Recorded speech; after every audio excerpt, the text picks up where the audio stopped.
যোৱা 13 তাৰিখে ছেপ্টেম্বৰ 13 তাৰিখে টিয়কৰ জগদৰাত অইল মেক্স নামৰ এটা কোম্পানীৰ এখন টেংকাৰ দুৰ্ঘটনাত পতিত হৈছিল। তাৰ পিছৰ পৰ্যায়ত গোটেই সমগ্ৰ জগদৰা অঞ্চলটো তাৰ পৰা নিৰ্গত হোৱা তেলৰ পৰা এটা জুইৰ দাবানলে আৱৰি ধৰিছিল। তাৰ পিছৰ পৰ্যায়তে কথাটো হ'ল যে পবিত্ৰ কৰম উৎসৱ চলি আছে। এই পবিত্ৰ কৰমৰ মাজত জগদৰাৰ নৈত তিনিগৰাকী চাহ মহিলাই চাহ জনগোষ্ঠীৰ মহিলাই তেওঁলোকৰ ধৰ্মীয় ৰীতি নীতি কৰিবলৈ আহোঁতে চাকি জ্বলাবলৈ আহোঁতে তিনিগৰাকী মহিলা জীৱনতে অগ্নিদগ্ধ হৈছিল। এই ঘটনাটো অত্যন্ত মৰ্মান্তিক। আমি আশা কৰিছোঁ যে তেওঁলোক বৰ্তমান সুস্থ হৈ আমাৰ মাজলৈ উভতি আহক। কিন্তু এটা কথা ক'ব লাগিব যে অইল মেক্স নামৰ যিটো কোম্পানী আছে, যিটো কোম্পানীৰ পৰা যিবিলাক তেওঁলোকে তেল পৰিবহণ কৰে, তেওঁলোকে তেলটো তেওঁলোকে ৰিচিভ কৰে গুৱাহাটীৰ পৰা আৰু তেলটো পাইগৈ কাজিৰঙা। বিভিন্ন অভিযোগ বিভিন্ন সময়ত হৈ আছে আৰু ইয়াৰ পৰা এটা কথা প্ৰমাণিত হৈছে যে অইল মেক্স নামৰ যিটো কোম্পানীৰ ৰাইজৰ প্ৰতি একেবাৰে দায়বদ্ধ নহয়, তেওঁলোকে সম্পূৰ্ণ গায়েৰা মনোভাৱেৰে সেইদিনা ঘটনাটো যেতিয়া হৈছিল তাৰ পিছৰ পৰ্যায়ত তেওঁলোক আঁতৰি গৈছিল। তেওঁলোকৰ যিবিলাক ড্ৰাইভাৰ ভাষ্য অনুসৰি তেওঁলোকে এটা সাধাৰণ তেল বুলি তেওঁলোকে জনাইছিল। কিন্তু তাৰ পিছৰ পৰ্যায়ত যিটো ভয়াৱহ পৰিস্থিতি হ'ল, এই পৰিস্থিতিয়ে কিন্তু ৰাইজক বাৰুকৈ ক্ষতিগ্ৰস্ত কৰিলে। তাৰ পিছৰ পৰ্যায়ত আমাৰ কথাটো হ'ল আজি আচাৰী গ্ৰহণ কৰা প্ৰতিবাদী কাৰ্যসূচীত আমাৰো সম্পূৰ্ণ সমৰ্থন আছে। ইয়াৰ পৰা আমি অসমৰ মাননীয় মুখ্যমন্ত্ৰীগৰাকী আৰু যোৰহাট জিলা প্ৰশাসনে আমাৰ কেইটামান দাবী আমি ক'ব বিচাৰিছোঁ যে যি তিনিগৰাকী মহিলা বৰ্তমান চিকিৎসাধীন অৱস্থাত আছে, তেওঁলোক উন্নত চিকিৎসাৰ ব্যৱস্থা গ্ৰহণ কৰিব লাগে। তাৰ লগত তেওঁলোকৰ যিকেইটা পৰিয়াল আছে, পৰিয়ালকেইটাক অতি সোনকালে ক্ষতিপূৰণৰ ব্যৱস্থা কৰিব লাগে। আৰু তাৰ লগত আমি ক'ব বিচাৰিছোঁ অইল মেক্স নামৰ যি কোম্পানীটো যিবিলাক তেল পৰিবহণ হয়, তেলবিলাক ক'ৰ পৰা ক'লৈ যায়, গোটেই সমগ্ৰ বিষয়টো এক ন্যায়িক তদন্তৰ প্ৰয়োজন। আৰু এই গোটেই ঘটনাটোৰ আমি এক ন্যায়িক তদন্তৰ ইয়াৰ পৰা আমি দাবী উত্থাপন কৰিছোঁ।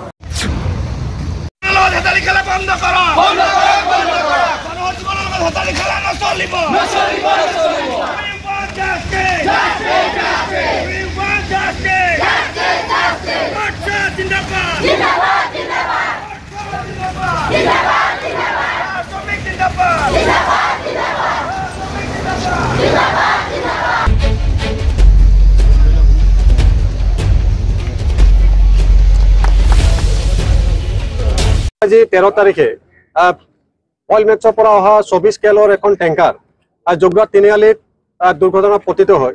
আৰু পতিত হোৱাৰ পিছত এই উত্তৰ 24 কেলৰ টেংকাৰটো পৰি যোৱাৰ পিছত তাৰ টেংকাৰত থকা তেলসমূহ এই ৰাষ্ট্ৰীয় ঘাইপথত পৰি যায়। আৰু পৰাৰ পিছত 4 লেনযুক্ত ৰাষ্ট্ৰীয় ঘাইপথৰ কাষত যিবিলাক ড্ৰেইন আছে, সেই ড্ৰেইনবিলাকৰ মাজেদি গুচি যায়। আৰু জিলা আমাৰ অগ্নি নিৰ্বাপক বাহিনী, টিয়ক আৰক্ষী থানা আৰু আমাৰ চাৰ্কল অফিচাৰে তাতে গৈ তেখেতসকলে নিৰীক্ষণ কৰিছিলে সম্পূৰ্ণ বিষয়বিলাক। আৰু তাৰ পিছত যিবিলাক ঘটনা হ'ল, তেখেতসকলে কেৱল মাত্ৰ আমি যিটো কথা আমি অনুমান কৰিছোঁ, তেখেতসকলে কেৱল মাত্ৰ অইল মেক্সৰ যিটো টেংকাৰ আছে, সেই টেংকাৰটো কি ধৰণে তেখেতসকলে লৈ আহিব পাৰে, নিৰাপদ জেগাত ৰাখিব পাৰে, সেইটোৰ ওপৰতে বেছি গুৰুত্ব দিলে। তাৰ যে তেলসমূহ পৰি থাকিলে তাৰ পৰা যে কিবা ঘটনা সংঘটিত হ'ব পাৰে, তেল মাত্ৰা তেখেতসকলে চিন্তা নকৰিলে, যাৰ বাবে আমি খুব প্ৰকাশ কৰিছোঁ, গৌৰৱ জনাইছোঁ। যাৰ ফলত সেই তেলসমূহ গৈ জগদৰাৰ যিখন নৈ আছে, নৈখনত এই সম্পূৰ্ণ তেলবিলাক তাত উপঙি থাকিলে। টিয়ক চাহ বাগিচাৰ 12 নম্বৰ লাইনত কৰম পৰৱৰ সেইদিনাখন কৰম পৰৱ আছিলে। তাত যিসকল কৰ্মী আছে তেখেত নিয়ম নীতি কৰিবলৈ সেই নৈখনত যেতিয়া গৈছিলে, তাত চাকি জ্বলাবলৈ লওঁতে সমগ্ৰ নৈখন তাত সেই তেলসমূহ জ্বলি যায়। আৰু তাৰ ফলত দুগৰাকী মহিলা আৰু এগৰাকী কিশোৰী, 14 বছৰীয়া কিশোৰী সম্পূৰ্ণৰূপে অগ্নিদগ্ধ হয়।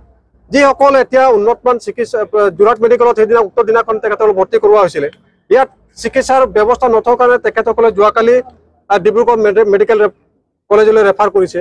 কিন্তু 48 ঘণ্টা পাৰ হৈ গ'ল। তাৰপিছতো অসম যোৰহাট জিলা প্ৰশাসনে এবাৰো কিন্তু তেখেতসকলৰ ঘৰত গৈ এই যে যিসকল